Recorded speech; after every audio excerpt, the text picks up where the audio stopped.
একজনকে অ্যাড্রেস বলতে গিয়ে কাঁচটা খুলতে গেলাম, পুরো ভিজে গেলাম পুরো। উনি জিজ্ঞেস করলো আর কোথায় যেন, দুর্গাপুর ব্রিজটা কোথায়। কি অবস্থা বৃষ্টিতে এই গাড়ির ভেতরে।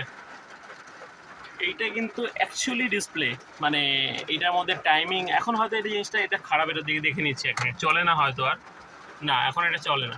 এটা কিন্তু পুরোনো ডিজাইন, মানে যেরকম আমাদের এই ডিসপ্লের মধ্যে টাইমের কিছু নেই যে ঘড়ি দেখতে পারবো কটা বাজে বা কিছু, এইটা কিন্তু পুরোনো মডেল। এগুলো আগে এই জায়গাটায় আগে টাইম দেখানো হতো, যেহেতু গাড়িটা অনেক পুরোনো হয়ে গেছে সেই জন্য এখানে আর দেখা যায় না টাইমিংগুলো। সো সুইফট ডিজায়ার, হ্যাঁ কিন্তু এই একটা জিনিস এটা আলাদা করে লাগানো হয়েছে এটা প্রথমে নেওয়ার সময় এটা, কারণ এই মডেল এই জিনিসটা কিন্তু আগে খুব এক্সপেন্সিভ আসতো। এই পাওয়ার বাটনগুলো যেটাতে উইন্ডোজ আপ ডাউন হবে, এটা কিন্তু এখন তো সব গাড়িতেই থাকছে, কিন্তু পুরোনো আগে এগুলো আসতো না। আগে মনে আছে এরকম হাত দিয়ে ঘোরাতে হতো যেরকম ইউরো ট্যাক্সির মধ্যে থাকে। সো এই জিনিসটা খুবই ভালো এটা।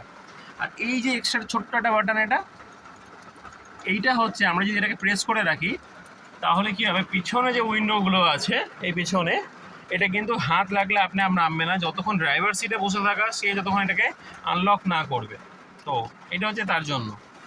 এবং এই যে এই দুটো বাটন যেরকম কোনো কাজের না, যে চাইলে এগুলো মানে পরে কাস্টমাইজ করা যায় ফগ লাইটের জন্য, এছাড়া এটার কোনো কাজ নেই এখন।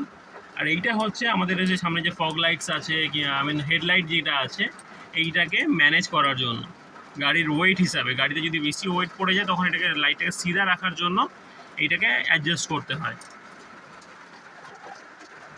রাত হলে দেখাতে পারতাম, যেহেতু এখন দিনের বেলা, সো এটা দেখো না এখন সত্যিকার এটা একটু অসুবিধা। তো এই হচ্ছে পুরো বিষয়টা।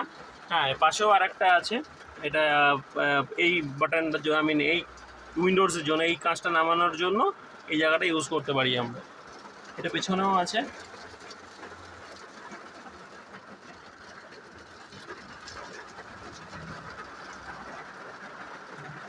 একটা ডগি বসে আছে।